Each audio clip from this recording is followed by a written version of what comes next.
Hi. അപ്പോൾ നമ്മുടെ last session relationship പ്രൊജക്റ്റിൽ ആക്ടിവിറ്റീസിന് ഏത് റിലേഷൻഷിപ്പ് കൊടുക്കണം എന്ന് നമുക്ക് എങ്ങനെ അറിയാൻ പറ്റും? പ്രീവിയസ് വീഡിയോയിൽ ഇപ്പം ഞാൻ പറഞ്ഞു തന്നു ഇതാണ് കൊടുക്കേണ്ടതെന്നുള്ളത്. ഇപ്പം നമ്മൾ സീനിയർ ആണ്, നമുക്ക് ഇതിനെപ്പറ്റി അറിയാമെന്നുണ്ടെങ്കിൽ നമുക്ക് റിലേഷൻ കൊടുക്കാം. നമുക്ക് ഇതിനെപ്പറ്റി അറിയില്ല എന്നുണ്ടെങ്കിൽ നമ്മൾ എങ്ങനെ റിലേഷൻ കൊടുക്കും? നമ്മൾ ഇതിനെപ്പറ്റി അറിയാവുന്ന ആൾക്കാരോട് ഡിസ്കസ് ചെയ്യുക. ഡിസ്കഷൻസ്. നമുക്ക് റിലേഷൻഷിപ്പ് അറിയില്ല എന്നുണ്ടെങ്കിൽ നമുക്ക് അതാത് ആക്ടിവിറ്റീസ് നോക്കുന്ന, ഇപ്പോൾ സിവിലിൻ്റെ ആക്ടിവിറ്റീസ് ആണെങ്കിൽ സിവിലിൻ്റെ ഡിപ്പാർട്ട്മെൻറ്റിലുള്ള ആൾക്കാരോട് ചോദിക്കാം, എങ്ങനെയാണ് നിങ്ങളുടെ ആക്ടിവിറ്റി ചെയ്യുന്നത്, ഏതിന് ശേഷം ഏത്, അവരോട് ഡിസ്കസ് ചെയ്യുക. പ്രാക്ടിക്കലായിട്ട് പറയുമ്പം എങ്ങനെയാണെന്ന് പറഞ്ഞാൽ ഈ ഷെഡ്യൂൾഡ് ഒരു പ്രിന്റ് എടുക്കും, ആക്ടിവിറ്റീസിൻ്റെ ഒക്കെ പ്രിന്റ് എടുത്തിട്ട് ആ പ്രിന്റുമായിട്ട് നമ്മൾ അവരുടെ അടുത്ത് പോവുക. നമ്മൾ തന്നെ അവരോട് ചോദിക്കുക, എന്നിട്ട് നമ്മൾ ആ പ്രിന്റിൽ അടയാളപ്പെടുത്തിയിടുക ഈ ആക്ടിവിറ്റിയും തമ്മിലുള്ള റിലേഷൻഷിപ്പ് ഇത്.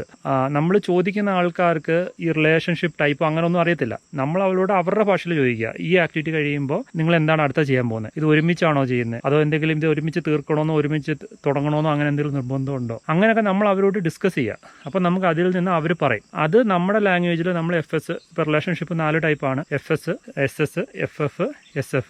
അതിൽ FS ഫിനിഷ്ഡ് സ്റ്റാർട്ടാണ് നമ്മൾ ഏറ്റവും കൂടുതൽ യൂസ് ചെയ്യുന്നത്. അതിനുശേഷം SS-ഉം FF-ഉം. SF റിലേഷൻ നമ്മൾ യൂസ് ചെയ്യാറേ ഇല്ല എന്ന് വേണമെങ്കിൽ പറയാം. അത് വളരെ ചുരുക്കമാണ്, അതിന് വലിയ യൂസ് ഒന്നുമില്ല ആ റിലേഷൻഷിപ്പിന്. അപ്പം ഈ റിലേഷൻഷിപ്പ് ഇത് നമുക്കേ അറിയാവൂ, ഇങ്ങനെയുള്ള ടേംസ്, പ്ലാനിങ് ടേംസ്. നമ്മൾ അവരോട് സൈറ്റിലുള്ളവരോടോ അല്ലെങ്കിൽ നമ്മുടെ അതിൻ്റെ ആൾക്കാരോടോ ചോദിക്കാൻ നേരം നമ്മൾ സിമ്പിളായിട്ടുള്ള ലാംഗ്വേജിൽ ചോദിക്കുക, ഈ ആക്ടിവിറ്റിക്ക് ശേഷം ഏത്, അങ്ങനെയുള്ള രീതിയിൽ ചോദിച്ച് മനസ്സിലാക്കി നമ്മുടെ ഭാഷയിലാക്കി അത് കൺവേർട്ട് ചെയ്ത് നമ്മുടെ പ്രിന്റിൽ എഴുതി വെക്കുക. എന്നിട്ട് ആ പ്രിന്റുമായിട്ട് നമ്മൾ ഓഫീസിൽ വന്നിട്ട് നമ്മുടെ കമ്പ്യൂട്ടറിൽ പ്രൈമറിൽ എൻ്റർ ചെയ്ത് വിടുക. ഇതാണ് നോർമലായിട്ട് ഞാൻ ചെയ്തിരുന്ന മെത്തേഡ്. കുറച്ച് റിലേഷൻഷിപ്പ് നമുക്ക് ഓൾറെഡി അറിയായിരിക്കും. അറിയാവുന്ന കാര്യം നമ്മൾ സ്വന്തമായിട്ട് റിലേഷൻഷിപ്പ് കൊടുക്കുക, ബാക്കിയുള്ളത് ഇങ്ങനെ ചെയ്യുക. നമ്മൾ എപ്പോഴും ശ്രദ്ധിക്കുക, റിലേഷൻഷിപ്പ് തെറ്റിക്കഴിഞ്ഞാൽ നമ്മുടെ പ്രൊജക്റ്റിന്റെ ഡേറ്റ് മൊത്തം തെറ്റും, ക്രിട്ടിക്കൽ പാത്ത് റോങ് ആയിരിക്കും, നമുക്ക് പ്രൊജക്റ്റ് തീരും എന്ന് പറഞ്ഞ് കിട്ടുന്ന ഡേറ്റ് റോങ് ആയിരിക്കും. പ്രൊജക്റ്റിന്റെ ഡേറ്റ് റോങ് ആവാൻ പാടില്ല.